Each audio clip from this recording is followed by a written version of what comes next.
All right. Going live in 5, 4, 3, 2, 1.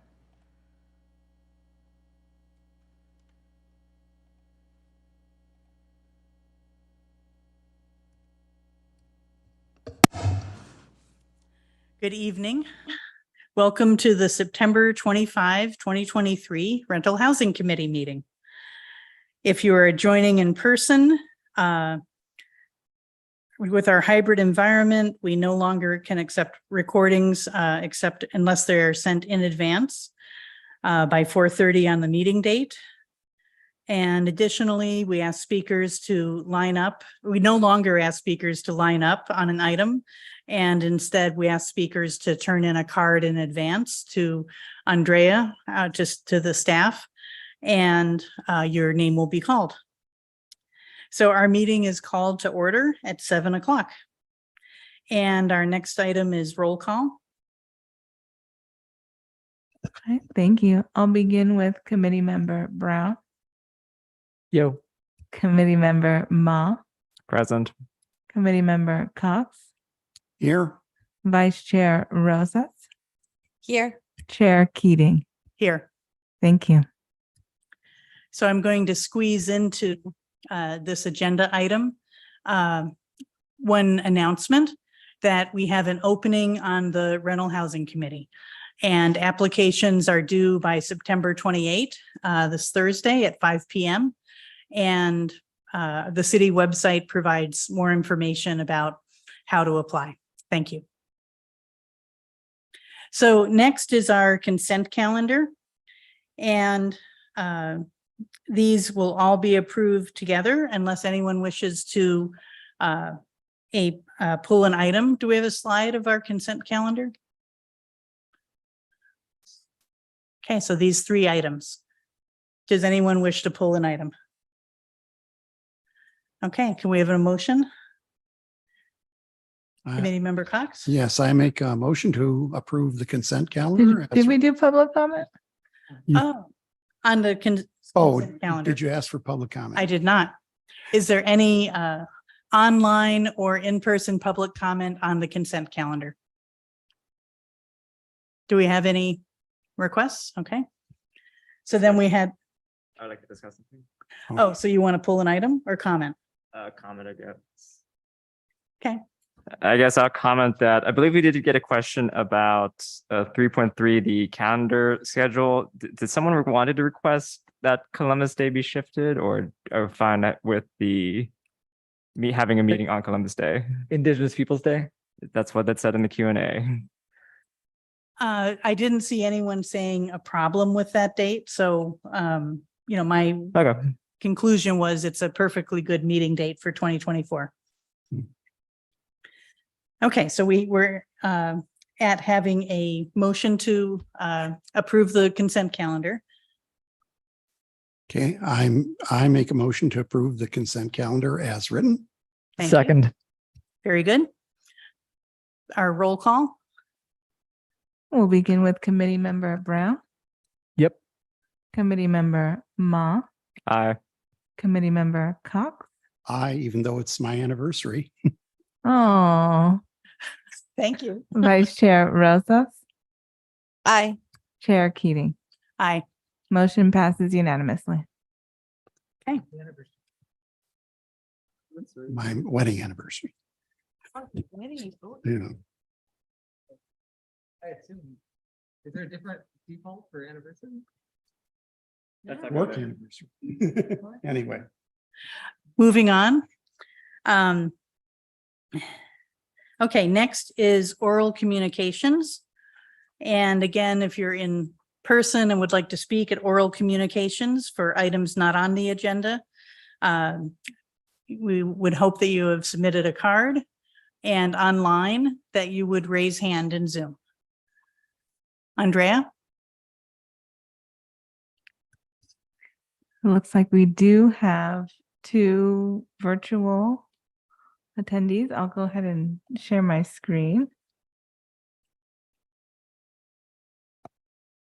Right, and I'll ask Steve Walter to unmute. Good evening. Thank you for your time this evening. I'd like to, you guys can hear me all right? I can see the clock started. I'd like to start with a comment, a general comment to the committee.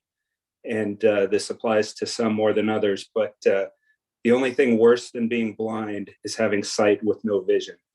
And comments when talking about rubs, for example, that I'm not going to pay any attention to water conservation or something to that effect is definitely an example of having sight without vision. So I ask that you all keep that in mind when you're, I mean, the position, the committee is there for the vision, quote unquote, of the city of Mountain View. So, and while we're talking about rubs, I agree that there are people that are being charged more than the CSFRA allows.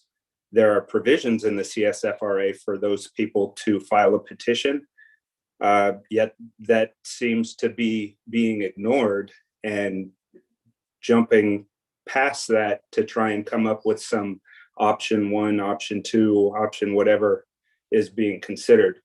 I think it's kind of clear why people have filed petitions. They have not been heard. And I think it's pretty obvious because of the shortcoming of the CSFRA and how it relates to rubs.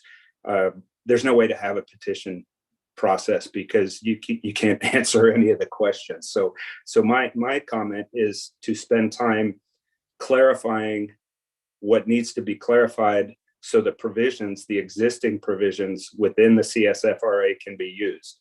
There are people that their rubs charges exceed the CSFRA rules.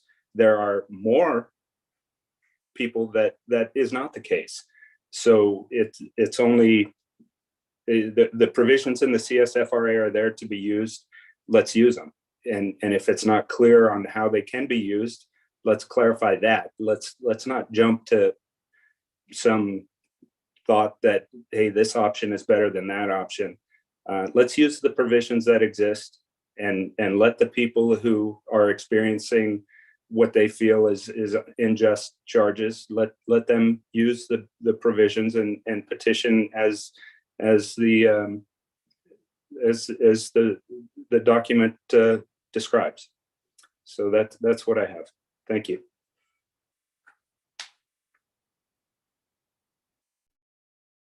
Thank you. Do we have other speakers? Yes, so we'll go ahead and ask our phone caller to unmute.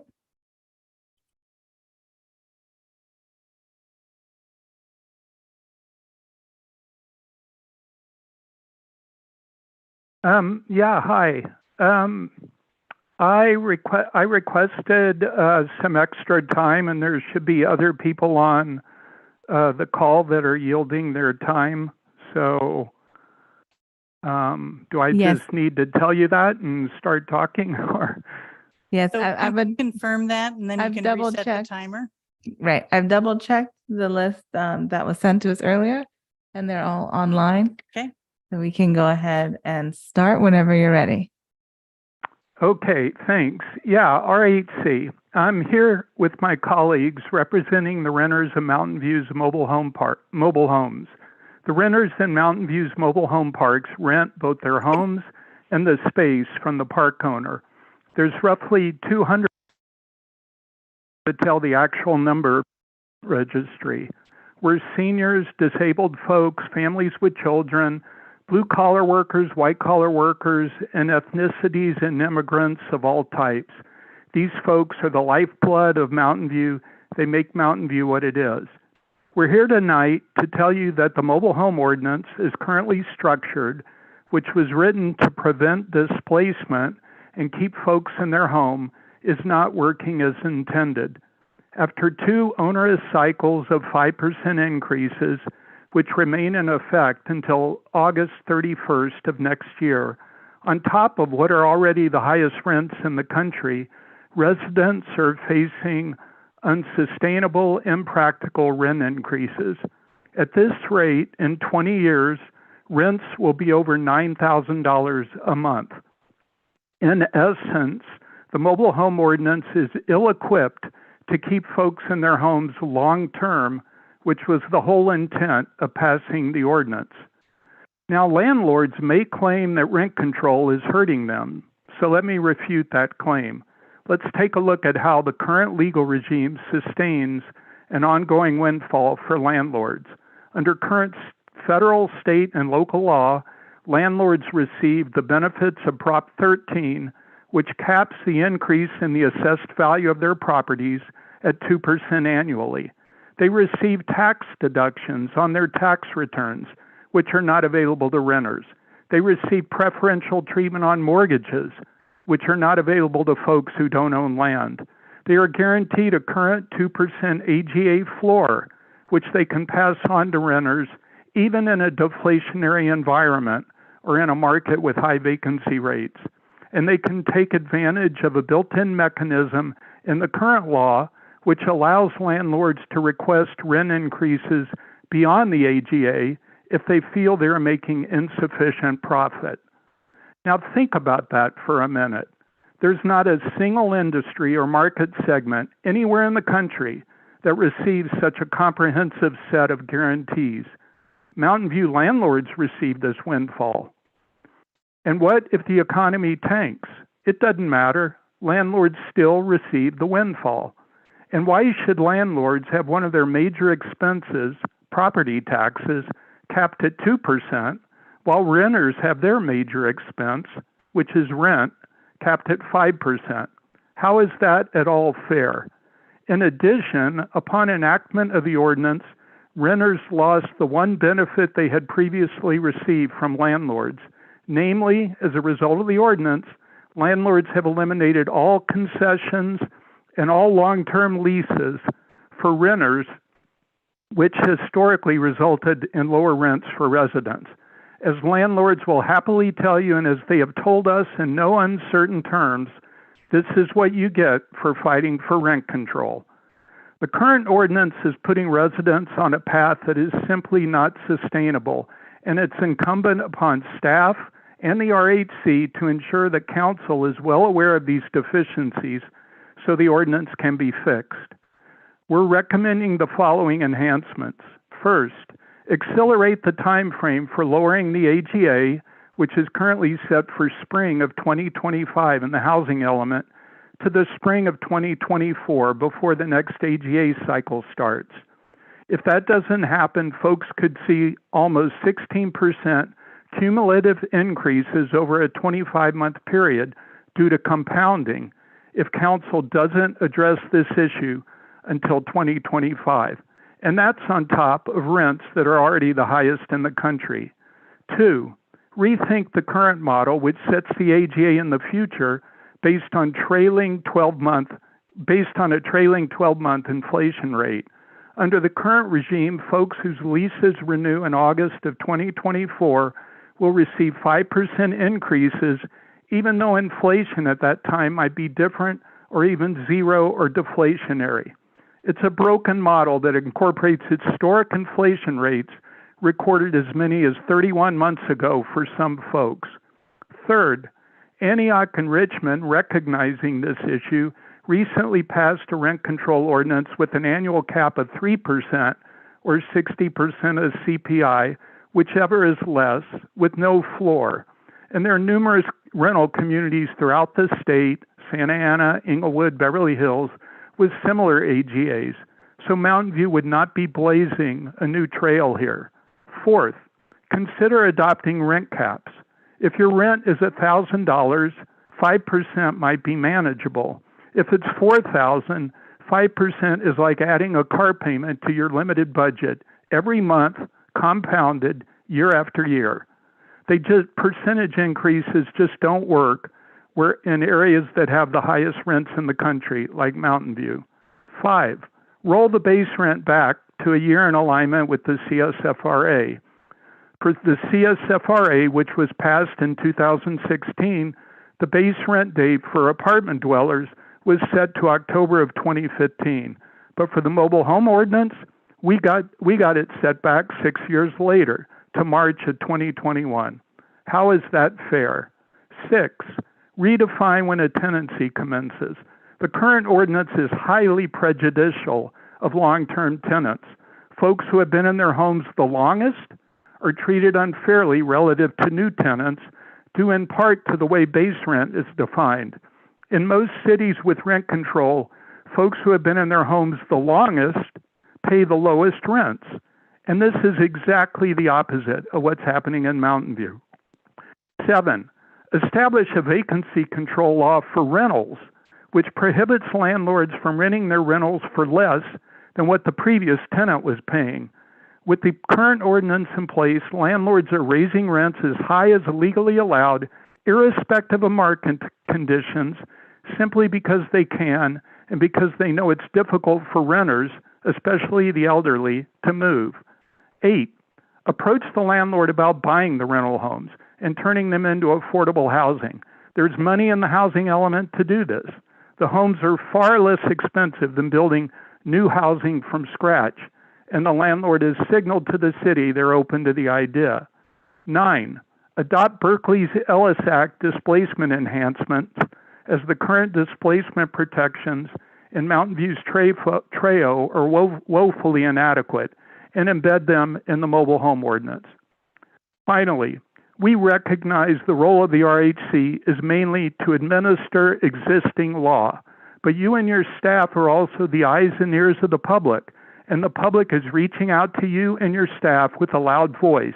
The current ordinance is not working. We believe it appropriate that the RHC draft a letter to council conveying this feedback from the public with a recommendation to seriously consider implementing the enhancements alluded to above.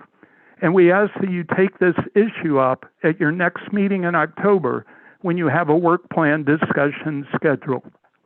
Otherwise, folks will continue to be displaced and our community will suffer. Thank you so much for the work you do and for doing your best to help Mountain View's mobile home renters. Thank you. Thank you. Question. Committee Member Cox? Yes, may I ask a question of the person who just spoke? Could you repeat your name again and also tell me, are you speaking on behalf of an organization like the Mountain View Mobile Home Alliance, or just are you speaking your own personal opinion?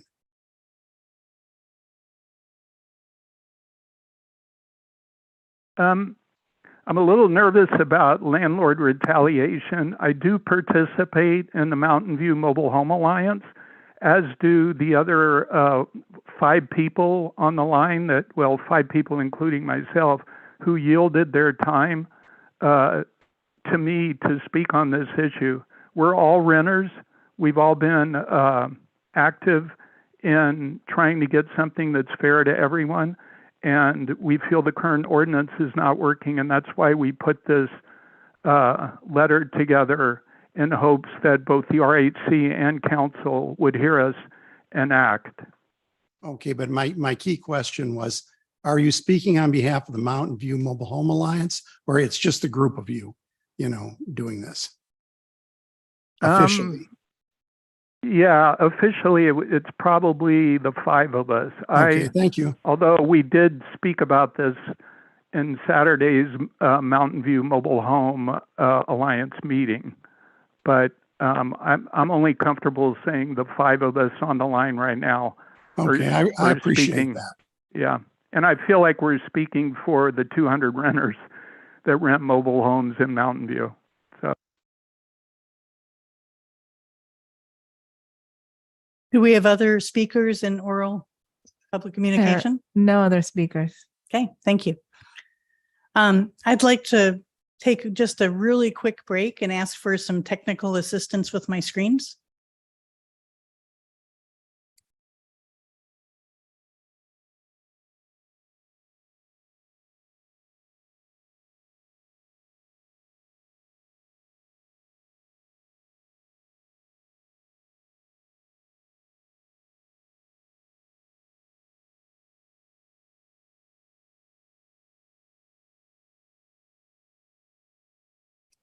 Do we have any hold music?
We are now experimenting with lighting in the council chamber, and we will be moving along. Thank you. Does anyone have a BB gun? We will not consider that option. Thank you. We'll now, are we ready? Yes. We will now move to agenda item 5.1, appeal of hearing officer's decision regarding petition number C 222-30037. The Rental Housing Committee, in hearing the appeal, is acting in a quasi judicial fashion and will conduct the hearing in accordance with those standards. Staff will provide detail on the appeal hearing process in their presentation. Before we get started, RHC members are required to disclose any communications they have had with any of the parties to the petition or the party's representatives, and the substance of those communications since the date the petition was filed. The decision of the RHC is to be based on the record presented to the hearing officer. Information disclosed to an RHC member that is not part of the record is not to be considered in the hearing. Do any RHC members have ex parte communication that they need to disclose? Seeing none. We'll now proceed with the hearing. Are there members of the public who are not parties to the petition who would like to speak? In-person comments will be called first. Do we have any cards, Andrea, from the public to speak? We do not. Okay. And then online speakers, if there are any members of the public who would like to raise hand to speak. No speakers online. Okay. Then next, staff has a presentation on the appeal. Thank you. We can go to the first slide. So the purpose of this item, as the chair mentioned, is to consider the tentative appeal decision and either accept the tentative appeal decision or modify the tentative appeal decision with instructions to staff citing appropriate evidence in the record. So just a summary of what we'll be covering in this presentation. We'll first talk about the Rental Housing Committee's decision process, including the role of the Rental Housing Committee, the scope of your decision, as well as the decision process visualized for those who are visual learners. And then we'll talk about the schedule for the appeal hearing. And then finally, we will cover the petition and a summary of the tentative appeal decision. So for questions of fact, the Rental Housing Committee must determine whether or not each appealed element of the hearing officer's decision is supported by substantial evidence. In doing so, you are not reweighing the evidence or relitigating the issues. The appeal is based on the record submitted to the hearing officer. The parties are not permitted to submit new evidence. And this does not mean that you have to reach the same conclusion that the hearing officer did in reviewing the evidence in the record. It just merely means that you have to stick to what is already in the administrative record for this petition. So staff does not recommend a de novo hearing in this case. That would require a new formal hearing, representation of all of the evidence by the parties.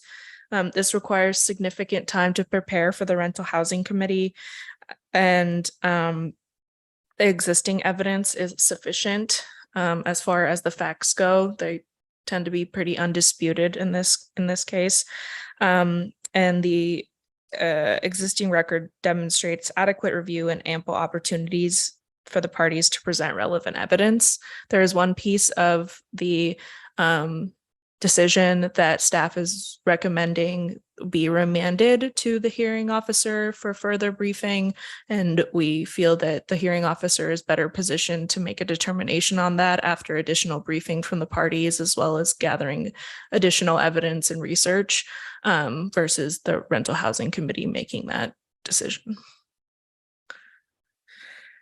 So the petition defines the scope of the hearing officer's decision. In this case, The petition was for a downward adjustment for failure to maintain the premises due to a lack of hot water, and that is what the hearing officer's decision just made a decision about. The appeals of the hearing officer's decision are limit the scope of the rental housing committee's review on appeal. So that means that you can only consider the things that are being appealed by the appellant. You cannot start opening it up and questioning other elements of the hearing officer's decision. And as I mentioned, this is for those who are visual learners. I won't go over this, but you can see what the process is here. All right, so the schedule for the appeal hearing, the chair has already taken public comment, and there was none. So we're getting into the actual hearing part. Right now we're in staff's presentation. After we conclude our presentation, the appellant will have an opportunity to present, and they will have 10 minutes to do so, followed by the respondent, who will have 10 minutes. And then the appellant can do a rebuttal for 5 minutes, and then the respondent for 5 minutes. And then the RHC can ask questions of staff, the appellant, or the respondent. And finally, the RHC will deliberate and make a decision as to whether to affirm or modify the tentative appeal decision. So as I mentioned, this petition was a petition for downward adjustment of rent for failure to maintain a habitable premises due to a lack of hot water. This is a summary of petition timeline. It's just here for your informational purposes, not super relevant to the actual decision to be made. You can go on to the next slide. So to summarize the hearing officer's decision, the hearing officer concluded, based on the evidence in the record, that between November 12th, 2022 and the date of the petition, the maximum water temperature as measured from the faucet in the tenant's unit failed to reach the 120-degree minimum required by Health and Safety Code Section 114192.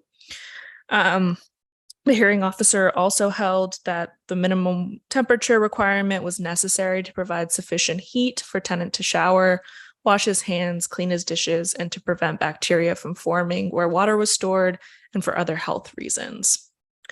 The hearing officer also concluded that the tenant had provided the landlord with reasonable notice of this issue, and the landlord had failed to correct the issue within a reasonable amount of time. Finally, based on all of the foregoing, the hearing officer awarded the tenant a 10% reduction for each day since December 1st, 2022, that the minimum water temperature was not met, which amounted to approximately $1,110 in the aggregate, and an ongoing rent reduction until the minimum water temperature was met for 15 consecutive days. So on appeal, the appellant landlord raises 5 issues. The first issue is that the appellant was not permitted into the pre-hearing conference until 1:30 p.m., even though the pre-hearing conference was scheduled to begin at 1 p.m. The second is that the hearing officer relied on an inapplicable section of the Health and Safety Code in reaching his decision. The third is that the hearing officer erred or abused his discretion by finding that tenant's method of testing the water temperature in a plastic container was accurate. Fourth, hearing officer erroneously held that the landlord reimbursed tenant $100 for the cost of a portable heater. And finally, that the temperature for the water heater at the property is set at 120 to 148 degrees, usually reads at 138 degrees, and is therefore sufficient to kill pathogens and bacteria growth and make the water safe for the use by the tenants. So there's 2 parts to the tentative appeal decision.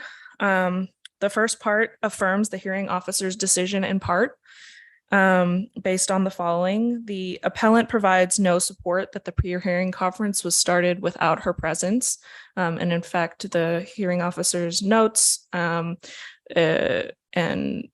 comments in the hearing decision indicate that it did not start until 1:20 p.m. And all parties were let in at that time. And also does not state how that affected the outcome of the petition. Appellant also provides no support that the method of testing from the faucet, which is what their maintenance used, was more accurate than tenant's plastic container method. The hearing officer found the tenant's method to be reliable after a line of questioning as to how the tenant was measuring the water in temperature in the plastic container.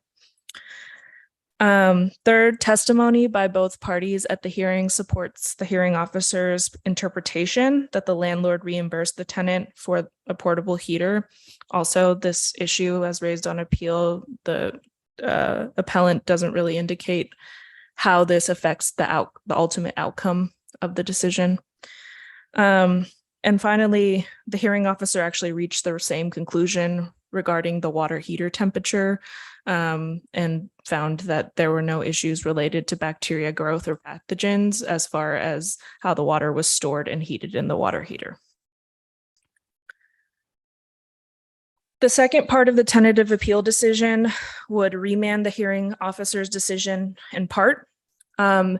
The appellant landlord correctly asserts that the Health and Safety Code section 114192 relied on by the hearing officer does not control in this case because it relates to restaurant and food services facilities, not to residential dwellings.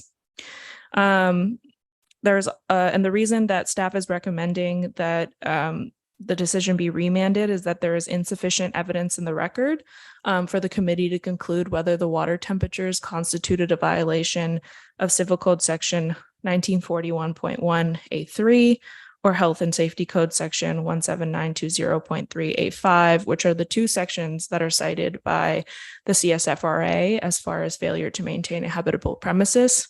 Neither of these provides a specific temperature standard as to what is the correct standard or how it should be measured, whether it should be measured from the faucet. And so for this reason, further briefing and research is required by the hearing officer to determine what is actually the appropriate temperature standard for hot water in a residential dwelling.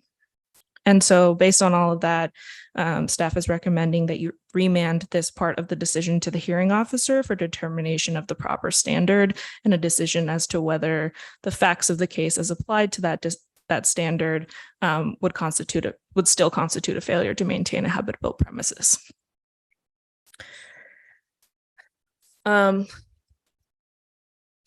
So the tentative appeal decision, the fiscal impact, since it recommends remanding one part of the decision to the hearing officer, this will increase the cost of the hearing officer's time associated with this petition.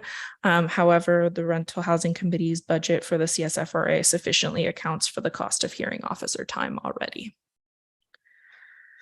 And to continue the fiscal impact, adoption of the tentative appeal decision could potentially lead to litigation, which would have fiscal impacts. However, one of the purposes of having an appeal process is to ensure that the hearing decisions are legally defensible.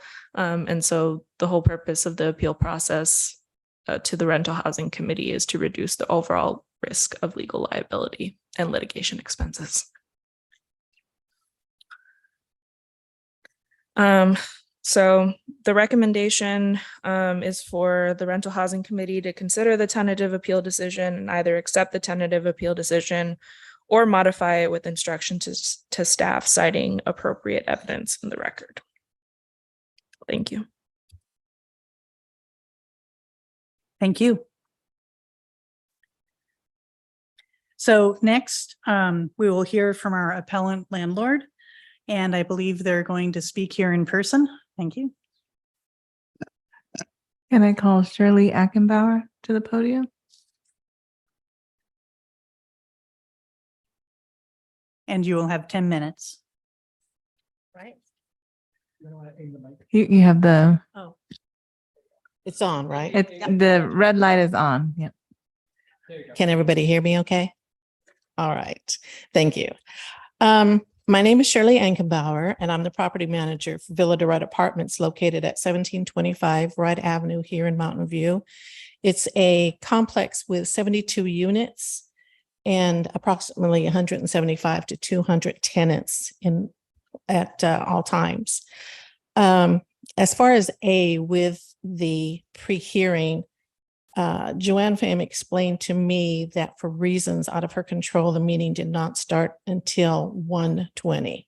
So even though I was there at 10 minutes to 1, I was not able to get on until 1:20. So that's fine. Things happen. I understand that. It was just a little misguiding for me to understand exactly why this meeting that was so adequate, saying you had to be there at 1, was not taking place. I was not allowed to join in. So I spoke with her and that was resolved. The second issue, when Mr. Walker had given the code 114192, which you all know is for restaurants and not for apartment dwellings.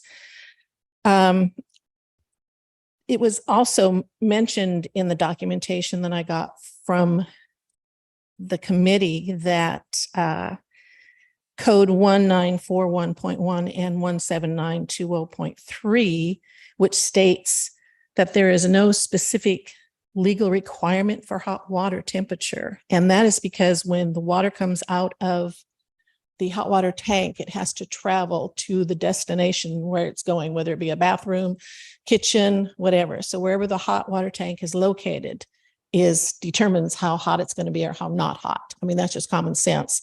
Most apartment complexes have recirculating hot water to kind of alleviate that problem. So all the tenants are going to be at least within a certain range of degrees.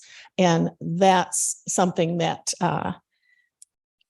has not been given every person I talked to, every plumber, every code enforcer said that there is not any specific legal requirement for hot water because of that reason. So I went on to go on about the recirculating lines from the hot water tanks. And as we quoted, it reads 138 at all times. And it varies. And as you know, this last winter was very, very cold due to the atmospheric river that came. And we were claimed a disaster area because of this. So it was very, very cold, very damp. And so that also plays a part in the range of the water temperature. So I also submitted a letter from the Board of Supervisors in San Francisco that was putting in a housing apartment. And it stated the temperature in the average of 105, the lowest, to 120 is usually normal. That's the range that they put it at. So that's my findings. And I had submitted that at the very first meeting to the hearing officer, but he was only concerned with code 114, the restaurant code. So anyway, going on, and as far as it was also mentioned in there that my pictures that the plumbers had sent me showing the readings of 107 and 110 in both rooms was not admissible because they were saying it was submitted after the hearing, which it was not. It was submitted. I have 2 different photos that were submitted at different times. And so I don't understand that part of it as to why it's saying it was not going to be entered into the records. But the March 29th was submitted for the May 9th. March 29th was submitted for the May 9th meeting. And then the June 26th was submitted for this appeals meeting that we're having this evening. So, and those readings show that all the range is there from 105 to 120. And Mr. Walker's apartment is within that range. His hot water is adequate, and all the other tenants around him were adequate at that time also. But the hearing officer did not want to hear about the other 71 units. He just wanted to hear about 72. I mean, not 72, 53. But so anyway, that's basically it. There was just a lot of, after we had the meeting, I felt like I was not being heard. My evidence was like put to the side, and he was not listening to what I had to say. So that's why I appealed his decisions. And I have paperwork and plumbers and boiler people that were called in to take care of this problem for Mr. Walker. And his temperatures now, yesterday was 111 in his tub and 107 in the kitchen. And that was taken by a plumber, not my maintenance man and not me. So that being said, I try to make it as short as possible. So if you have any questions for me, fine. And I think I'm done. Thank you. Thank you. If we do have questions, when's the appropriate time? After. After? Okay, very good. Helen, petition, rebuttal. So, thank you, Kevin. Okay, so moving on for now. Our respondent tenant, I think you'll be joining us online. And so we would like to hear from you. Right. Eric Walker, you can unmute yourself. And I would ask you, please do not use the chat function in the Zoom.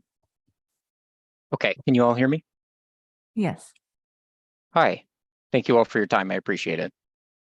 I'll keep this brief. I have done myself a bit of a disservice as to my chosen times throughout this to collect my water temperatures, as it goes as low as 73 degrees. But yes, during the day, we're up around 100, 105. No disagreement there. Just hoping to have some warm showers in the morning, that's all. I did just want to comment on the documents initially submitted. I had used the one relevant for restaurants and food service. As stated previously, there is no specific hot water temperature for housing. So I just located the only relevant county document that actually had a hot water temperature reading. Other than that, I'm happy to yield the rest of my time. Thank you all again.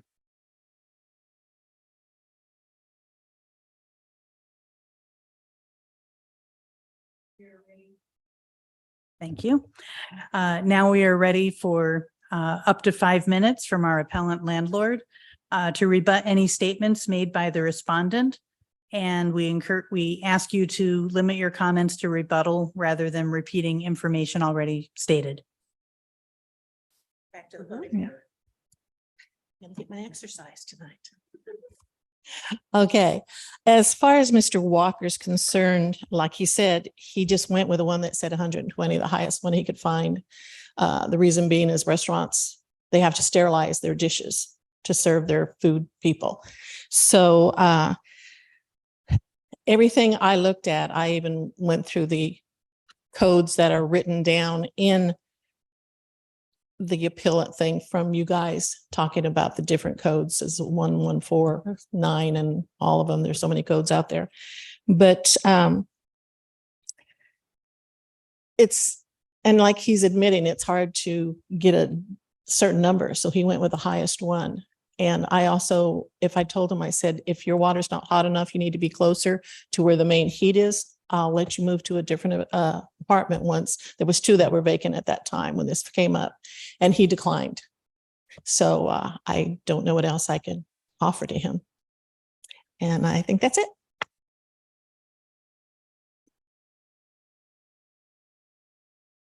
And now we will return to the respondent tenant. You have 5 minutes to rebut any statements made by the appellant. And again, please limit your comments to rebuttal rather than repeating information already presented. Thank you very much. I just wanted to clarify that I did not go with the highest temperature I could find. I went with the only stated hot water temperature that I could find. There wasn't one relevant for housing, so I went with the only available hot water temperature for Santa Clara County. And on the final point in regarding moving, given it is the same complex and my concerns about hot water weren't resolved or taken very seriously, I don't think that requiring me to move in the hopes of hotter water temperature at a new location would be suitable, as opposed to just slightly lowering the amount I pay per month to match the decrease in water temperature. Thank you very much.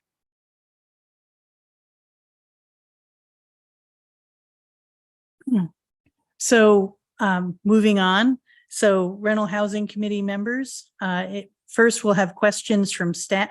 If we have questions for staff, we'll get to ask those. And then we'll after that go to questions we may have for the appellant or respondent. Do we have questions for staff?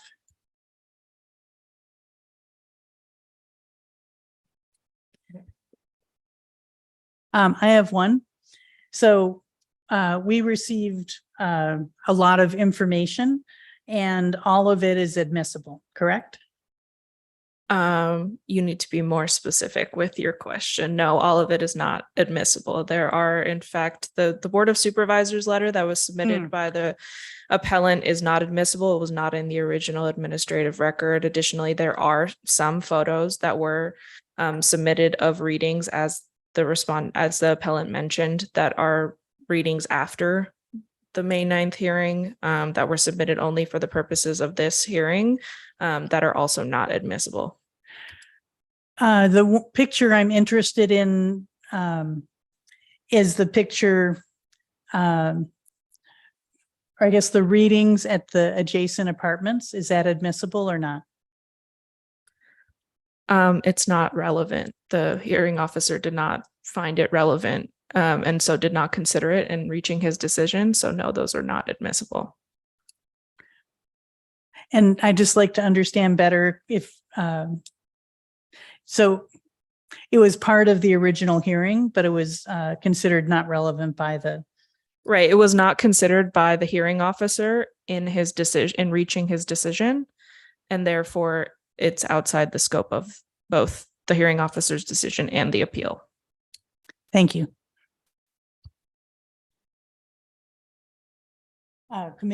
Committee member Rosas. So in terms of the reading of the water, the readings that we're getting, is an apartment complex considered a business? And is that why it would be relevant or would not be relevant? The specific code section 119.114.192. So we're not making a decision tonight. That's not staff's recommendation as to whether it is or is not relevant. That's why we're recommending that you remand to the hearing officer to determine whether or not that code section should be considered as, I guess, persuasive or not. Thank you. Committee member Ma. Does a remand open the record or not? Yes, it Okay. does. As to the one issue. Okay.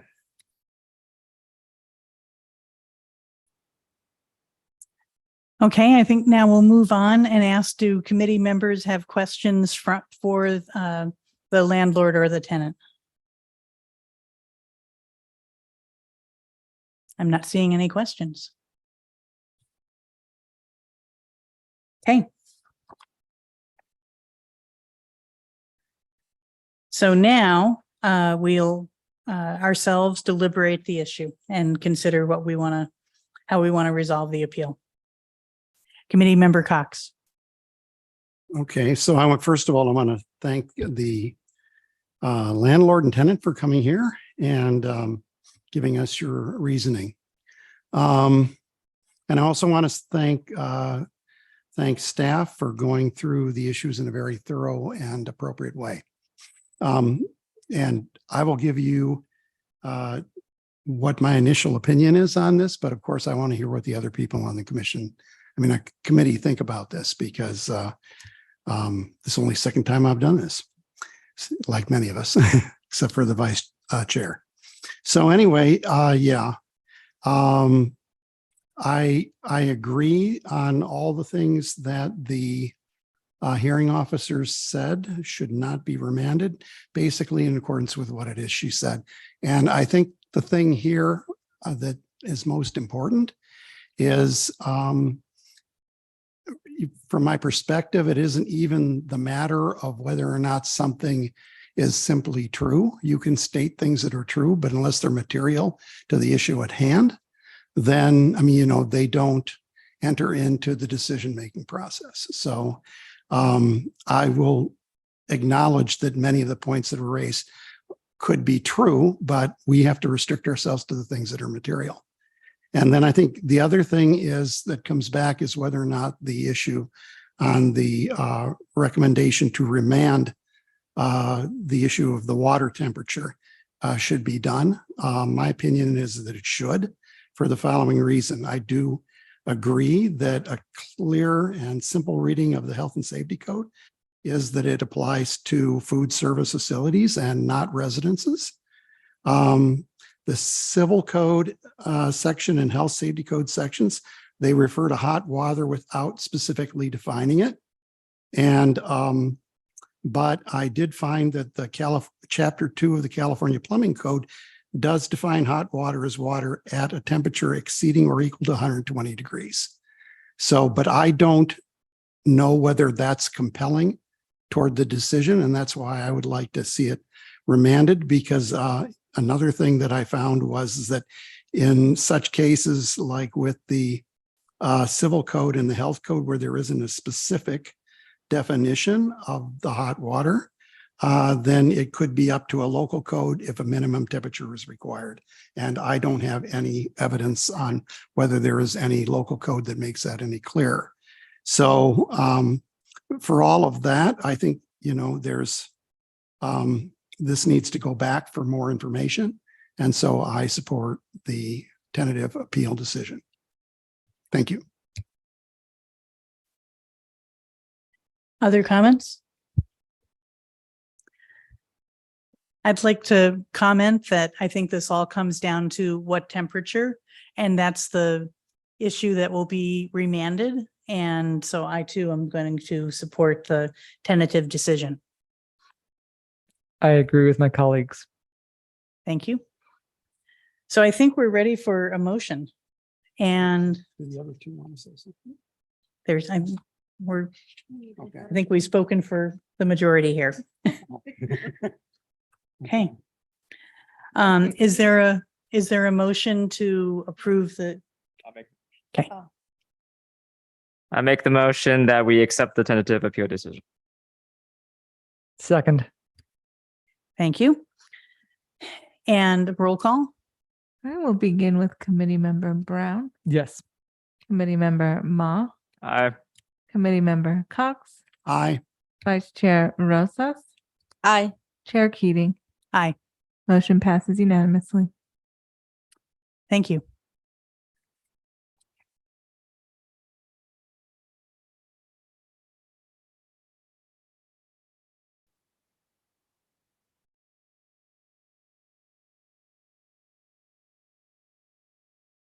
Our next item. It should be 7, but yeah, we're off one number on the PowerPoint. Okay, so I'm going to stay with the printed items, and our PowerPoint will be off just a little. So our next item, going by the numbering I'm reading from, is 7.1, hearing officer enumeration and update to our ongoing methodology. And it suggests public comment will occur after the presentation and committee questions. And if anyone would like to comment, a speaker card now would be welcome. And we're ready for our staff presentation.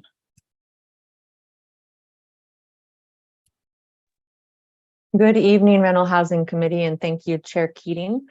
This evening, item 7.1 is for the Rental Housing Committee to consider an update to the hearing officer remuneration scale, as well as an ongoing methodology to address this in the future. So for a little background here, in June of 2017, the RHC adopted a structure for appointment of hearing officers that established qualification and experience requirements contracted with Project Sentinel to provide hearing officer recruitment and administration services, and also adopted the initial remuneration scale. 2 years later, in 2019, the RHC received an hearing officer and facilitator update, and the RHC adopted a revised remuneration scale at that time. So I wanted to give you a little bit of background. So the petition process has a variety of people who support it, including city staff. We provide hearing administration related support for the entire petition process. We have facilitators that step in. They are skilled intermediaries to perform the settlement petitions outside of the hearing process. We have hearing officers who independently adjudicate the deciding of petitions. And then Project Sentinel also oversees contracts and recruitment and issues the request for qualifications when requested by staff for hearing officer and facilitators to apply to work with the program. We want to mention here that settlement conference facilitators and hearing officers are crucial to the efficacy of the rent stabilization program. The remuneration scale has not been updated since 2019. And in order to retain qualified hearing officers and facilitators, staff proposed the RHC consider adopting an updated remuneration scale based on the same consumer price index as the annual general adjustment of rent. And this is what that would look like. So we are looking here at the past 4 increases in the AGA from the time the last remuneration scale was passed and relevant AGA was passed as well until today's relevant AGA. So keep in mind that these are set back in April and based on the February to February index. So when we are looking at this and we're talking about applying the next year's AGA on the fiscal year as a fiscal year increase on July 1st, this index will already be available for that increase as we move forward in the process. So staff recommends a total remuneration scale increase of 14.9%. That is what you see here. So we have the previous increases, 2.9%, 2.0%, 5.0% for the past fiscal years, and then 5% for fiscal year 2022-23. And that combines to 14.9%. So we have a one-time cost of living adjustment of 9.9% to capture the prior fiscal year increases, and then a 5% increase for the current fiscal year. This would be effective immediately and apply to all invoices received after July 1st of 2023 and moving forward. And then in the future, this would automatically increase at the start of each new fiscal year based on that AGA calculation. So the recommendation from staff is to update an adopted adopt an updated remuneration scale for settlement conference facilitators and hearing officers for fiscal year 2023-24 that incorporates prior cost of living adjustments for fiscal year 2019 through 2020 through fiscal year 2023-2024 and sets an annual COLA increase every year thereafter at the start of the fiscal year unless otherwise adjusted by the rental housing company. For the fiscal impact, fiscal year 2023-24's total associated hearing officer costs are estimated to be $135,100 without a remuneration scale increase, $100,000 with the increase applied. Both are above the fiscal year 2023-2024 budgeted amount for hearing officers of $100,000. Therefore, staff recommends the RHC approve a contract amendment to the Project Sentinel CSF-rate contract of an additional $80,000. With this contract amendment, $100,000 was previously budgeted for hearing officers, and this addition brings a total line item amount to $180,000. This then brings the entire CSFRA related Project Sentinel contract to a total not to exceed amount of $200,000. The overall budgeted revenues and reserves for fiscal year 2023-2024 for the Rent Stabilization Division are projected to cover the associated increase. And it should be noted that the Project Sentinel Mobile Home Rent Stabilization Ordinance contract does not require an amendment at this time. And so we have two recommendations here, as you've seen. We have the first one, which has the RHC adopting an updated remuneration scale, and the second one, which authorizes the program manager or other designee to execute an amendment to the agreement with Project Sentinel to provide administrative and hearing process services for fiscal year 2023-24 to increase the line item amount for hearing officer services to an amount not to exceed $180,000, resulting in the total amount of the contract not to exceed $200,000 in order to adequately address the increase in petitions filed with the division and the associated hearing officer increases. Staff would like to note that if you would like, we can pull up the remuneration scale tables to show what was approved in 2019, as well as what is being recommended for this current year. And otherwise, this concludes staff's presentation. Thank you. So is it public comment next? Very good. Are there any members of the public in person who would like to comment on this item?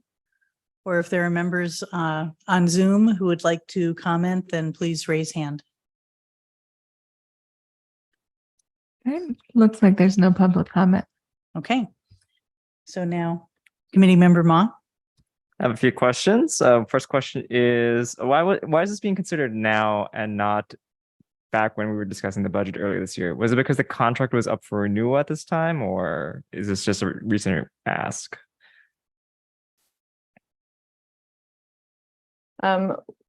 Historically, this was brought as a separate item to the Rental Housing Committee outside of the budgetary process, and we continued with that historic precedence. In the future, well, one, we likely won't have to bring this back should you consider and adopt the recommendation.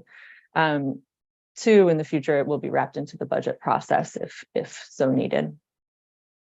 And additionally, for the contract amendment, we have exceeded our anticipated and expected petition filings for last fiscal year and for this fiscal year. And we'll need additional, as mentioned in the staff report, additional funding to be able to cover those costs, regardless of whether or not you decide to, as a body, increase the remuneration scale. Okay, because I was going to ask if I would have preferred seeing the table at the time of the budget, just because it seems like we haven't touched the thing in 4 years. So maybe best practice, we would just add that as part of maybe an information memo next time it comes in May.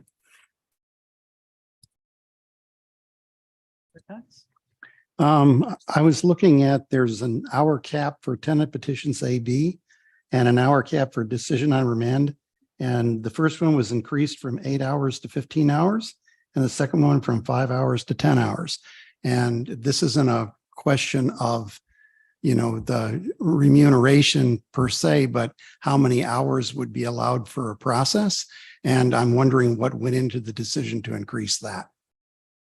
We're seeing an increase in the complexity of petitions overall. And so therefore staff recommends that hearing officers be able to adequately bill for their time without having to check in with staff prior to reaching those low caps. Okay, thank you. Other comments? Okay. Then, so I think we've asked all our questions. Now, do we have any comments we'd like to share? Go ahead. I'm sorry, I think you already answered this, but it just was not clear to me. Did you say this will be covered through the budget that we already have, or is going to be an additional? increase? So the second recommendation is for an amendment to the contract to increase the line item for hearing officer services by $80,000.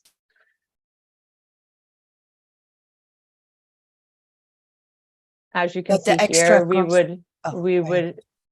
would need to increase the request a contract amendment from you for Project Sentinel's CSFRA contract, regardless of the remuneration scale increase, because of the amount of petitions that we have filed for this year and that will be finalized and billed to this year's budget from last year. However, the current budgeted revenues and reserves for the rent stabilization division will cover this associated increase. Committee member Ma. I guess a final question is on the remuneration scale for the metric we're using for the COLA increase. It is the same metric as the AGA, but it is not the AGA. Is in that if the AGA were ever to be changed in the future, the COLA increase for this contract is the CPIU. Okay. That's correct. It's the CPIU. We are tying it into the AGA, as the AGA is the current AGA scale is what is in the CSFRA, and staff thought that that might be a easy way for the RHC to know what the increase for this portion of the hearing officer expenditures would be every year. There are other options that the RHC could consider, and staff could look into that if you would prefer. Committee member Cox. Just for a point of clarification, it isn't simply the CPI, but has the lower bound of 2% and the upper bound of 5%? Yes or no? That is definitely something that the RHC could direct staff to revise this as. Okay. But what was in the staff report looked like it had the bounds in it. Is that right? In the staff report, it does have the bounds in it. That is correct. Okay. So can you share with us what the actuals were for the 2 years that hit 5%? The actuals for one was, I think, 5.3%, and one was 8 point something%. I can't remember exactly what it was. And then we have the lower one here for 2%, and that was below the 2% threshold. So staff is recommending that you stick with the bounds, but you do not have to do that.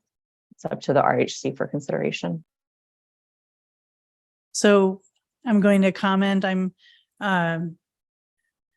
Think I would be interested in letting this formulaic calculate or adjustments be unbounded, but I'd like to hear comments from other committee members.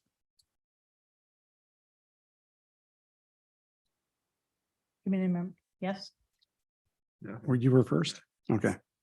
I don't know. I'm inclined to stay with what the staff had because, I mean, for me personally, I mean, it isn't just the CPI that judges what is the fair market rate for some service or whatever, because, I mean, we might have to go higher because, there might be a shortage of people doing the particular work and we need to pay more for that to happen.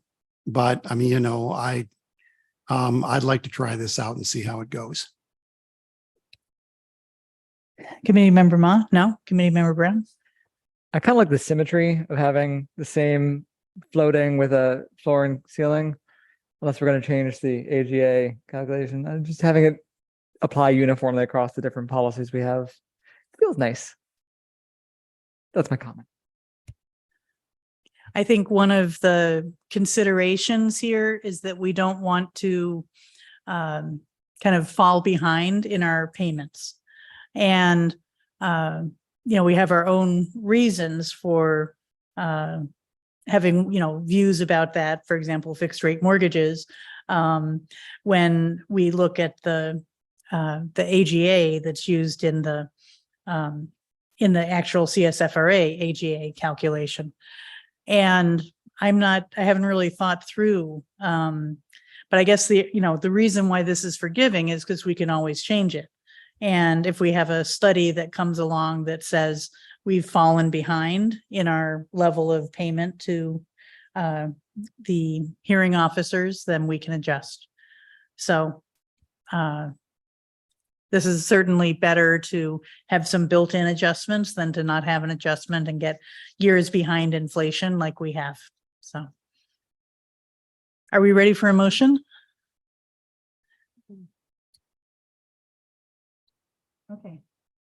Committee Member Cox. I'll make the motion to adopt an updated remuneration scale for settlement conference facilitators and hearing officers for FY 2023 to 2024 that incorporates prior cost of living adjustments, COLA, for fiscal year 2019 to 20 through fiscal year 2023 to 24 and sets an annual COLA increase every year thereafter at the start of the fiscal year unless otherwise adjusted by the Rental Housing Committee. Is there more or should I add the specifics? We'll stop there and Okay. we can do this in two pieces. Second. Thank you. Andrea, for this piece. Second. Committee Member Brown, seconded. We'll start the vote with Committee Member Brown, Yep. Committee Member Ma, Aye. Committee Member Cox, Yes. Vice Chair Rosas, Aye. Chair Keating. Yes. Motion passes unanimously. Thank you. Thanks. And then here's the next motion. Committee Member Brown. I move to authorize the program manager or other designee to execute an amendment to the agreement with Project Sentinel to provide administrative and hearing process services for fiscal year 2023-24 to increase the line item amount for hearing officer services to an amount not to exceed $180,000, resulting in the total amount of the contract not to exceed $200,000 in order to adequately address the increase in petitions filed with the division and the associated hearing officer increases. Committee Member Rosas. Would you like to second? Oh. Yes, I would like to second. Okay. And we're ready for another roll call. Committee Member Brown, Yes. Committee Member Ma, Aye. Committee Member Cox, Yes. Vice Chair Rosas, Aye. Chair Keating. Yes. Motion passes unanimously. Thank you. I have a question. Go ahead. Did we resolve the issue of whether we're doing the bounded thing or not? I think we moved staff recommendation. We didn't, Oh, okay. So then we did what's in the staff report. Got it. Yeah, it's for that clarification. when you said updated remuneration scale, it's a reference to the So now we are ready to move on to item 7.2, amendments to chapters 12 of the CSFRA regulations and mobile home rent stabilization ordinance regulations. Are they both chapter 12? They Okay. are. Public comment will occur after the presentation and after committee questions. We invite you to submit a speaker card now if you know you would like to comment. And I think we're ready for our presentation. Good evening, committee members. Thank you, Chair Keating. Item 8.2 is a presentation from staff regarding amendments to Chapter 12 of the CSFRA and MHRSO regulations. The purpose of this item is for the RHC to review and consider adopting amendments to the following regulations: CSFRA regulations and MHRSO regulations, Chapter 12, compliance and enforcement, to cap the accrual of associated fines on an annual basis. And number 2, to CSFRA regulations and MHRSO regulations, Chapter 12, compliance and enforcement, to adjust the annual rental housing fee and property registration due dates for Section E of Chapter 12 of both the CSFRA and MHRSO regulations to be due on January 31st of each year. So a little bit of background: the CSFRA and the MHRSO authorize the RHC to establish rules and regulations for administration and enforcement of the ordinance or of the CSFRA. And CSFRA Section 1709D13 and MHRSO Section 46.9A13 both authorize the RHC to establish a schedule of penalties that may be imposed for non-compliance with the MHRSO or the CSFRA, and for the CSFRA with the rules and regulations promulgated under the CSFRA. At its September 2022 RHC meeting, the committee considered and adopted regulations establishing a schedule of late fees to be imposed when a landlord fails to timely pay their annual rental housing fee or space fees, and or a landlord or mobile home park owner fails to timely complete their annual registration. See Section E of Chapter 12 in both the ordinance and the ordinance regulations and the CSFRA regulations. In both instances, as currently written, the associated fines continue to accrue month over month and do not cap at the end of each associated year. Instead, they continue to accrue until the compliance issue is addressed, either by payment or by registration, respectively. And in relation to the rental housing fee and the space fee fines, those compound from month to month. So there's a 4% fine on the rental housing fee and the space fee if not paid in a timely manner. And that compounds month to month. Historically, just to give a little bit more perspective, the compliance with the rental housing fee payments has been high, but compliance with the mandatory registration of units has been low. The registration and fee cycle for 2023 provided the initial opportunity to test compliance measures. And there was an associated correlation in landlord compliance with mandatory registration and the implementation of the new compliance measures. Registration compliance increased significantly, and fee compliance is equal to prior years because, as I mentioned, we have historically a high compliance rate with the rental housing fee. And this is what that looks like. We are looking here at the 2022 billing and registration cycle and the 2023 billing and registration cycle. As you can see in the chart for registration, last year we had 42% compliance at the end of the cycle, and we now have 84% compliance, which is a 101% increase in compliance with the registration requirements. This will likely go higher. We are not at the end of the registration cycle yet, so we may see greater compliance numbers as the year winds down. For the fee payments, you can see here we have the 2022 cycle and the 2023 cycle showing. Last year, we had, for the entire calendar year, about 93% of properties for the CSFRA pay their fees. And for this year, we're at 94%. And again, we're not done with the cycle.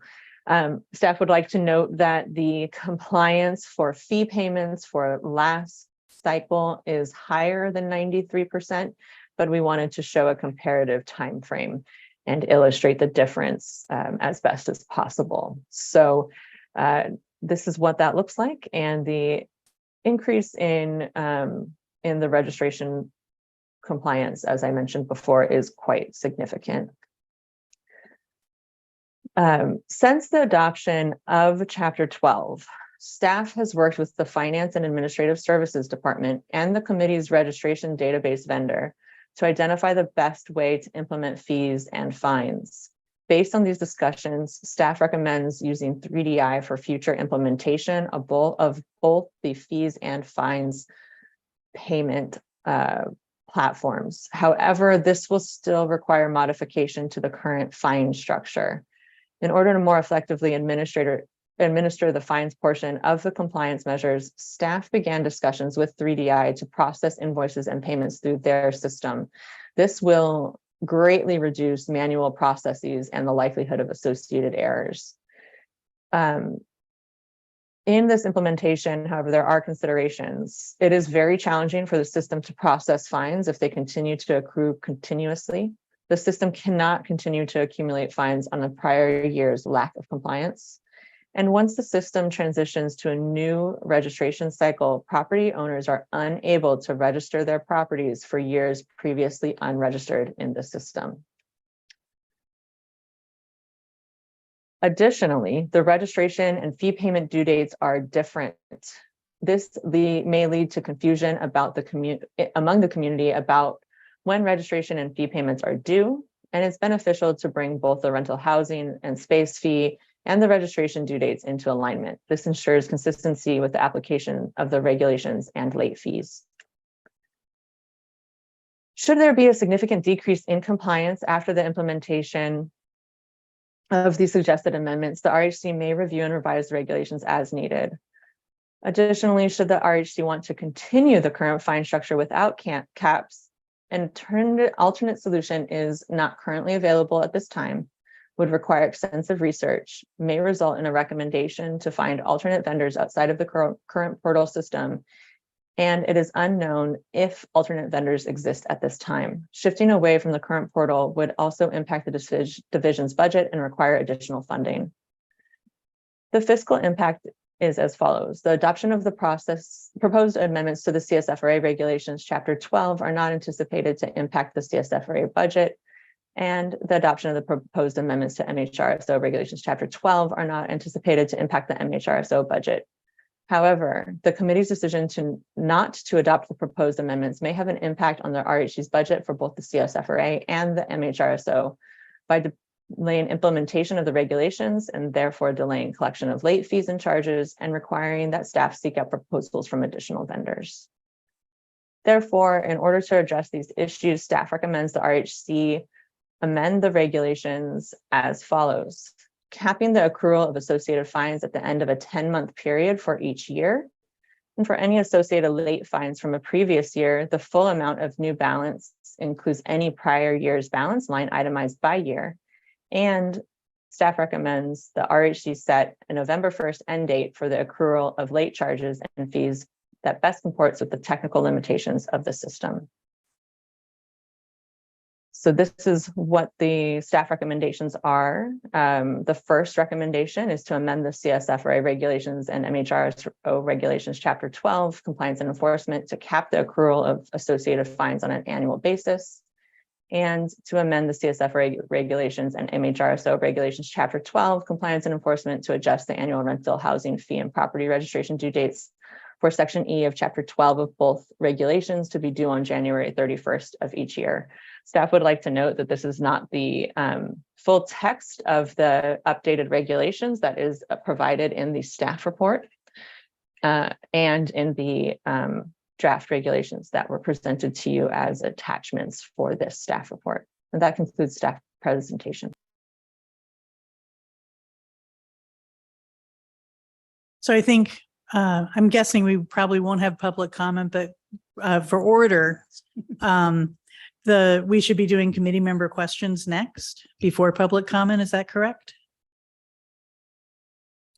That is correct. Questions, public comment, and then deliberations. Okay, so before we ask for if there is any public comment, committee member questions. Committee member Cox. Yes, I just want to understand a few points here. So from these changes and these amendments, it's still the case that if a person got all the way to the end of the year without and being in compliance, then if a new year starts, he continues to accrue new late fees. Is that right? It doesn't stop after 1 year is my main question.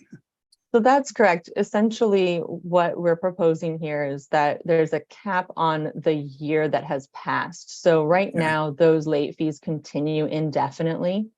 So if you did not pay your fee for 2023, that and you didn't pay it ever, those fines currently would just continue to accrue into the future and then be added into continually accruing into the future if there were additional late fees and late fines.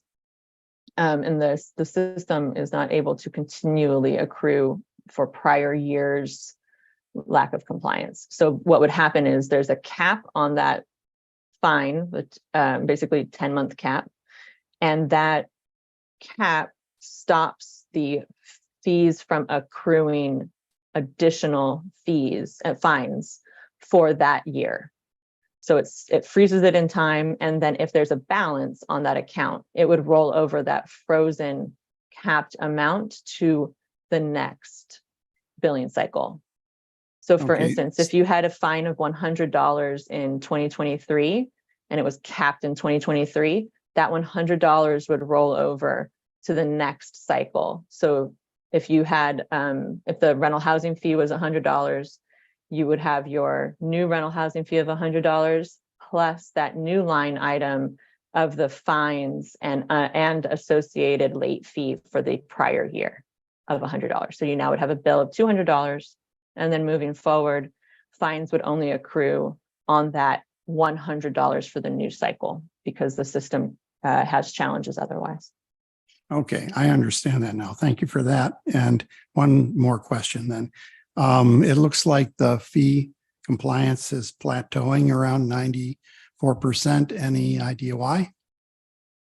As mentioned previously, we have really high compliance numbers with the fee.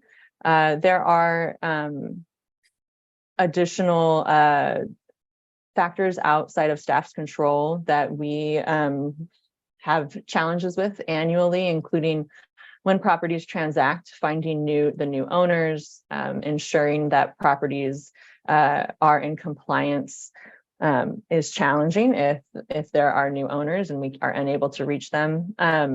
So there are reasons why that occurs, and staff does try to minimize that as much as possible. Okay, thank you. I'm going to jump in with a question first. So I'd like to also check my understanding, which is getting better, but I just want to be sure of it. So let's say that in a certain year that the landlord owes $100 fine, and they first owe that $100 fine in February, let's say, because they failed to pay in January. And then so that $100 fine, and this is in either the current or the new system, in March, that would be like $100 fine. And, don't worry about my exact math, but because there's more accrual, then there would be like $100 fine, or am I roughly getting it correct? You are Okay. roughly getting it correct. Yes. But then in the current system, the fine amount for that year would just grow and grow a little bit every month forever and ever. Whereas in the new system, that fine amount will grow all through 10 months or 11 months, let's say. I guess it's 10. And then it becomes frozen, but it's still owed. That's correct. And then there's a new registration or rental housing fee, and that will, for the next year. And if that isn't paid, that will have its own new fine. So there's the old $100 and change fee that carries forward, but it never changes again. And then a new $100 that then will escalate if it's not paid to 101 or so, or 102 or 3 or so ongoingly, but only for 10 months. And then that becomes frozen, but it's still owed. So thank you. I'm feeling your head nodding your head is a perfect answer. I appreciate that. So I'm going to sneak in one more question. Sorry, other committee members, but then I'll get back to you. So is this change, there's the another fee that the city charges and sends out bills for that the rental housing fee has been involved with. I forget what the inspection or something. And so with this change, are we still going to be incorporated, or we're going to be separate? I'm hearing separate. So it's a separate. Okay. Thank you. I'm going to let other committee members have their turn. Committee member Rosas and then Brown. Oh, Was next. I'm sorry. Okay. All right. Thank you. Thanks. So my question is a follow-up from Edie Keaton. So for example, from the chair, sorry. So my question is, let's say that you do carry that rears, right? And then now a new year comes. Will I be able to pay that new year but still maintain that rears, or will I not be allowed to pay the current year? I believe the system will require that the entire balance is paid. Okay. So follow up from comment in the presentation. So the fee payment compliance numbers were done on a apples to apples comparison. So what was the compliance rate for 2022 cycle for the end of the fiscal year? What percentage would that have been? So these are the cycles run from January to January. For the end of the fiscal year, if you're looking for how much in total the fees collected for the rental housing fees were by current date or by the end of the fiscal year for 2022, we would have to pull that number. I don't have it. Okay, but would you say that's relatively high, like 97 roundabouts, or like, or you have to Andrea, look that can you up? provide some insight? I don't know it exactly, but I want to say last time I checked, it was maybe like 96 or Okay. something. But I could, look it up exactly. Good. Do we have other questions? So the system can't handle applying the compound to the unpaid balance given the 10 months? Or is that just something that is that an option? Is that not an option in the system? What's that? Can you say So, that? Can you clarify, please? Yeah, in the late fees for failure to pay annual rental housing fees, right? The current text has 4% compounding for the unpaid balance for previous years. Is that something the system can't handle? Is continuing to apply the compound interest to the prior year's balance? That's correct. It has to, the compounding has to stop. Well, we're recommending, based on the system limitations, that the compounding stop after 10 months on November 1st for the system to function. No, the listing of the things makes sense. But applying a 4% increase to a balance when you roll it over, it can't continue to just apply to the line item for the previous years. From my understanding of what we have been told by the third-party administrator, it is unable to do that in an elegant manner. It's because one of them is not yet being charged late fees. So you have one half of the balance or a part of the balance that's new for the new rental housing fees that is not yet accruing a late charge. And then you have the piece that is accruing the late charge, and the system can't do both simultaneously, even with the rollover. You could do that in Excel in like a minute. Okay. Thank you. Go ahead. I mean, I think the we don't want the fees to compound because then that way it just deters from people from paying it, right? Or it incentivizes them to pay it, because otherwise they're being charged more for not paying it. But you still cannot, I mean, if I understand it right, you will not be able to pay accrue. You will not be able to pay, you would have to pay everything at the time that you want to come current. So you'd have to pay everything. And then if it becomes way too ballooned, it's like, well, you know what, I'm just going to sell. Yeah, for clarification, it's just impossible in the system that we would like to use it in.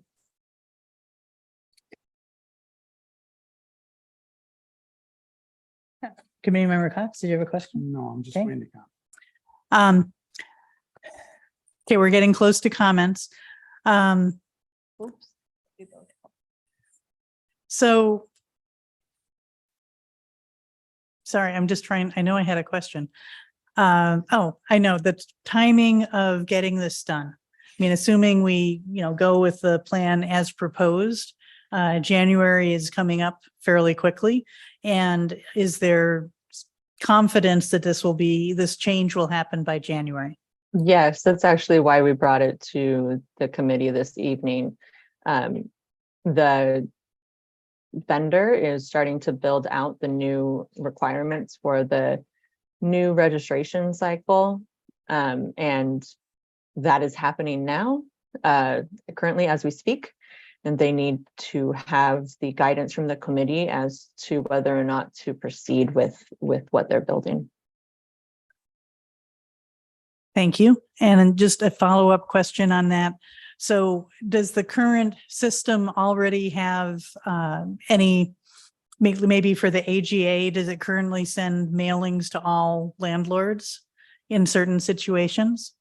So we as staff assist the system in sending out push notifications and other communication through the system itself. And then we also do a lot of extensive outreach regarding the new fees and registration every year. That starts in October. So if I could summarize, then we have a calculation change that needs to be implemented before January. And this is also our first. So when we have our billings now, are they recorded in our proprietary system? They are not. So that's currently it goes through the finance department, through the city's finance department, and this would be shifting to allow payment through the vendor portal, and also manually through check or through check. So that's quite a few changes. You'll have a lot of testing to do. But it sounds like this is what you believe your best option. Is there any way to stay with the current system of having the city do the billing? The current system requires a lot of manual work from staff and tracking manually from staff. And that is one of the reasons why it's not recommended at this time. So this will add a lot of efficiency? That's correct. In theory. Okay, I think we're ready for comments. And are there any more questions? Mhm. Go ahead. Thank you, Chair. One more question. Will this impact the landlords in any way?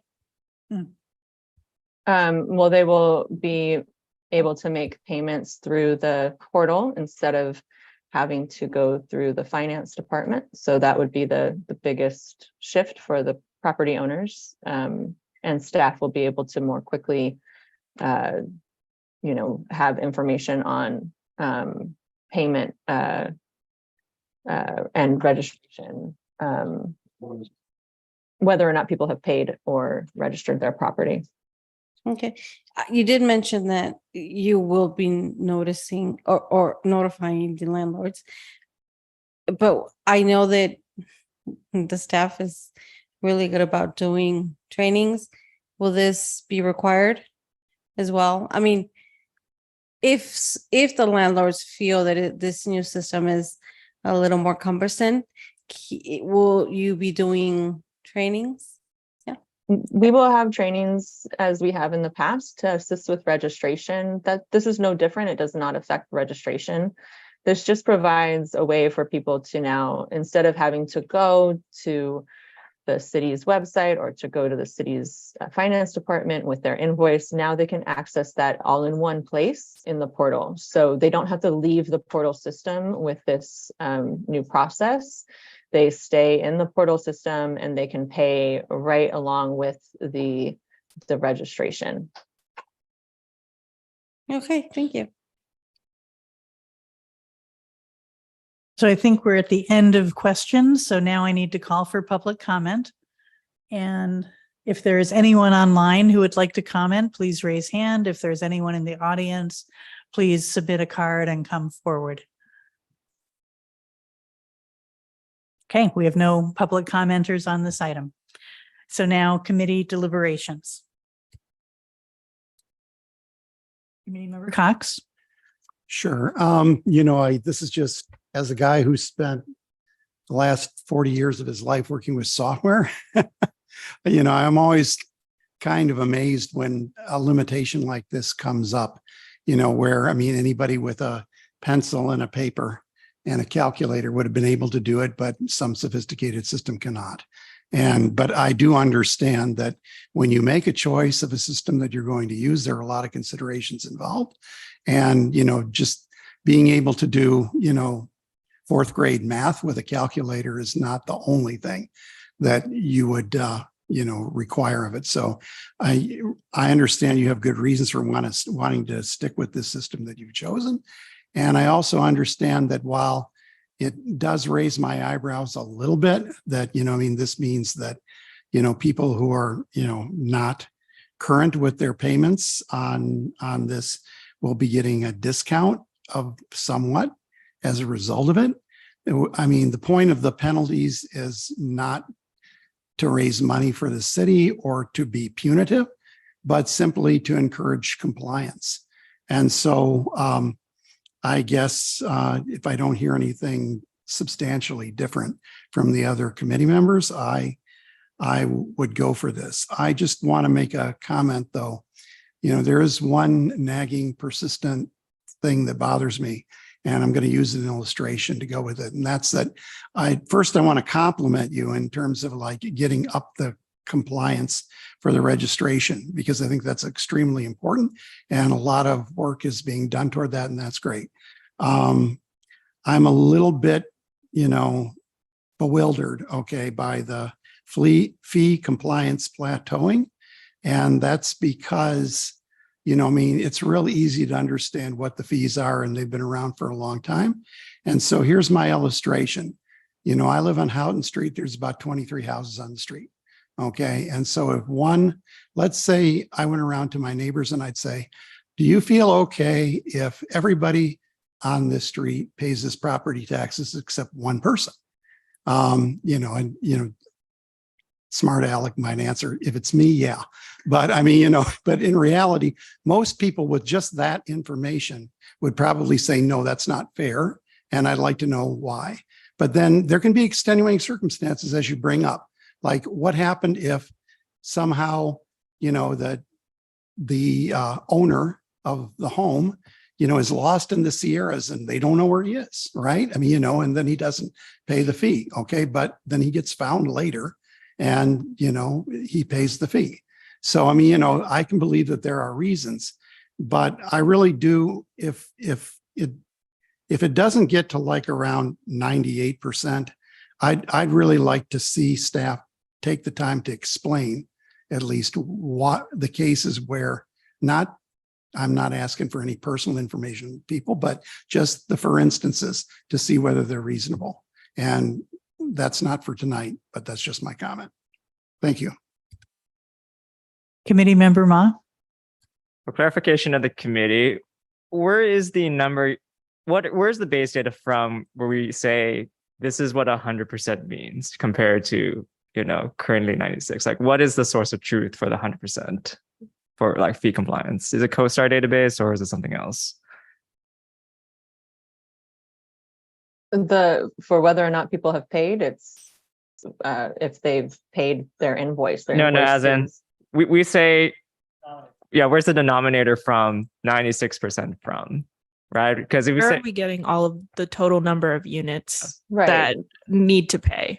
Yes. It's county data, I believe. Is that right? Andrea, can you clarify where the total number of units are coming from? Yes. It's, as Na said, it's mainly county data, and we also cross-check that with our multifamily housing inspection program, who also covers many of the same buildings with their program as with our program. So we cross-checked both of those data sets to come up with the most accurate number of properties covered by the CSFRA. And we have all of those properties in our database, and that's who we bill every year. And I'm going to jump in with one question. And so it should be a pretty static number, because we can't add new apartments are not subject to the CSFRA. So it would just be, pretty much attrition. Or if there was an unused and unrented forever, off the market unit, I guess that could come on, but mostly owner move in or other things, or if an owner moved out. And even So- those we're not, I mean, they can apply for an exemption, but otherwise we're still counting those as units when we're billing until they apply for an exemption for an owner occupied unit. And then the other thing I was just going to mention is that the biggest decrease in numbers is if a property is demolished, but that's not as common these days. Committee Member Brown? And if a property is demolished or otherwise removed from the thing, that is removed from our numbers for the denominator. We're no longer counting that as someone who should be paying but isn't. Correct. That's correct. So we don't have ghost properties in the spreadsheet. Okay. Yeah, I like committee member Cox. I also don't like the 2-month discount idea.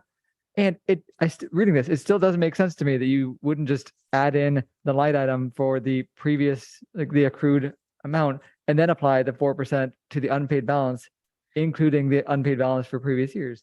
I can't imagine a system that can't handle that. It boggles the mind. As an engineer, who's doing this? That's a comment. It's not a question. It's not. Yeah. Committee Member Ma? No. Oh, I'd like to speak first. I'm not ready for a motion yet. So my thoughts about, well, I have a lower level of frustration or imbalance. I do have frustration about that the escalation doesn't continue into the next year. However, balancing that and far outweighing it is you need to get this done, because we'd be in bad shape and we'd have really bad press, not to mention bad finances, if we aren't collecting fees. So if this is what it takes, we can come back to making it work better in the future. But if we need to, make a significant change in our billing process and in order to, improve things, because I'm happy to hear improved efficiency for staff. And well, there were questions about, could this possibly be a worse experience? There's also the possibility this may be a better experience for landlords to have it all in one place, which is also a good thing. And so I am going to be supporting the staff recommendation to, out of the sense of do whatever you need to do because time is short. And we can make it better later, but we don't need it better. We don't need it perfect or as pure right now. We just need it done. Okay. So I will be supporting the staff recommendation. I'm ready for a motion. No, Another comment, Committee Member Cox. I just wanted to say I really like having both dates the same date. I mean, because less confusion is always better. Committee Member Roses. I just want to remind everybody that really what we're trying to prevent here is the loss of more. I mean, we have a lot more other things that we need to deal with, especially like the rubs. So if we can get this item done tonight so that our staff can focus on rubs, that is my comment, because I think the community has been waiting for this for a long time. And I don't think they can wait another month. So that's my comment on this item. Hopefully. Oh, I thought. We need a motion. We need someone to move what's on the screen. I think that, oh, no. You had. Fine, I'll do it. Yeah. I move staff recommendation. Do I have to say anything more, or is that enough? Okay. I move to amend CSFRA Regulations Chapter 12 to place a 10-month cap on the assessment of late charges for failure to timely pay annual rental housing fees and on the assessment of late fees for failure to timely register recovered units, and amend MHRSA Regulation Chapter 12 to place a 10-month cap on the assessment of late charges for failure to timely pay annual space rental fees and on the assessment of late fees for failure to timely register covered mobile home spaces and mobile homes. Second. So question, so does that, your verbiage, does that cover both items that are on our screen? Yes. Thank you. Okay. Andrea, we're ready? Committee Member Brown, Yes. Committee Member Ma, Yeah. Aye. Committee Member Cox, Yes. Vice Chair Rosas, I. Chair Keating. Yes. Motion passes unanimously. Thank you. And for staff clarification, that covered both recommendations, Nas? What? Yes, it did. Thank you. Okay. And you have to go that fast though, but. Yeah, I want to go high.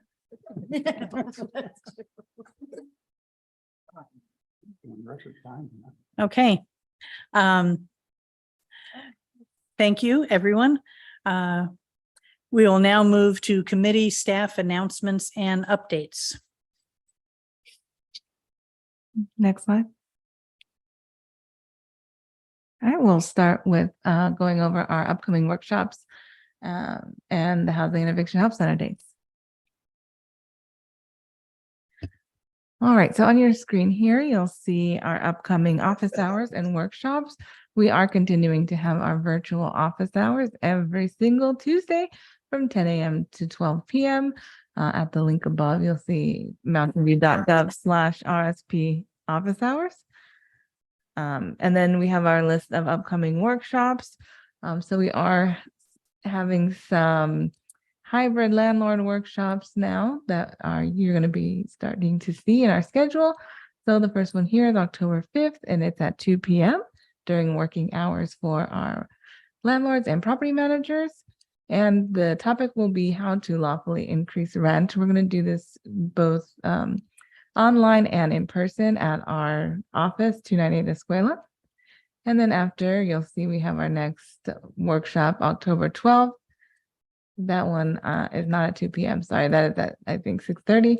And it is healthy and safe housing. This is open to all, and it's also going to be virtual, hybrid virtual and at our office at 298 Escuela. And then finally, to round out the month of October, we have October 19th. This one is at 2 p.m. and it's landlord focused, and we'll be going over rent increases and petitions, and that will also be hybrid. Right, and of course, we like to highlight our Housing and Eviction Help Center that we hold every first and third Thursday. We are on the second floor program room at the Mountain View Public Library. Our hours continue to be from 6 to 8 p.m. and we have seen some good success at this later date when people are getting off of work and they're able to come into the library instead of during working hours. These continue also to be hybrid, so you can join in person as a walk-in, or you can join us on Zoom. And we provide many different programs, such as help with anything related to rent stabilization, affordable housing signups. We have CSA in person with us there at the Help Center, and they can help people with rent assistance and food assistance, things like that. And we also have CLESPA on Zoom at the Help Center, so people can talk to them online. And if they come in person, we can connect them to legal referrals while being at the library in person. And that concludes our upcoming workshops and help centers. Any questions about those? Staff would like to also note that beginning October 5th, we will have a landlord focused housing help center at 298 Escuela from 1 to 3. That first workshop that Andrea mentioned on the 5th is part of that, where now landlords can come to a help center specifically focused to assist them. So again, that's going to be on the first and third Thursday of every month at our offices in 298 Escuela, and it will be from 1 to 3. We will have workshops, and staff will be available to assist property owners as needed.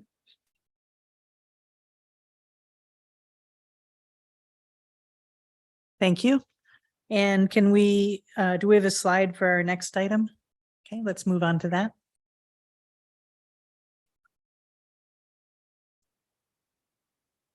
Rubs. Coming up next month. And what's the date of our retreat again?